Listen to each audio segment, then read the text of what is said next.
Ils font partie des premiers visiteurs du Grand Pavois, déjà un peu chez eux. Katia et son mari seront bientôt les propriétaires de ce bateau. Ils vont tout quitter en France et naviguer vers la Polynésie. Ça correspond à tous les critères.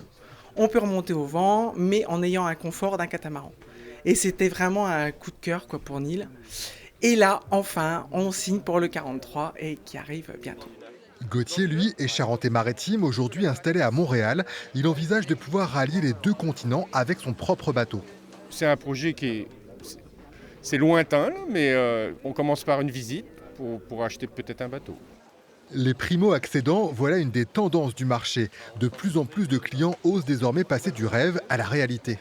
Les carnets de commandes se sont bien remplis, donc on a des perspectives d'activité très intéressantes pour les 2 années qui viennent. Les rendez-vous, Il y en a beaucoup, hein. ah, c'est bien. Ouais, ouais. Même constat chez Fountaine Pajot, autre grand chantier de Charente-Maritime. Avec Dufour, il emploie aujourd'hui 1500 personnes et ce n'est pas assez. La cadence, on peut la tenir, mais on a besoin de recruter du monde, hein, puisque le groupe Fountaine Pajot du Four va recruter 200 personnes cette année pour contenter nos clients qui veulent naviguer. Au manque de main-d'œuvre s'ajoute un autre problème, plus ponctuel, en raison du contexte sanitaire. La problématique, c'est de trouver les matériaux, les matières premières, s'approvisionner en moteur, etc.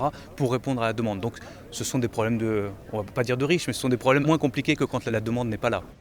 Le prix moyen des bateaux a augmenté pour absorber ce phénomène, mais cela ne décourage pas la clientèle, principalement étrangère. La filière nautique exporte à 76%.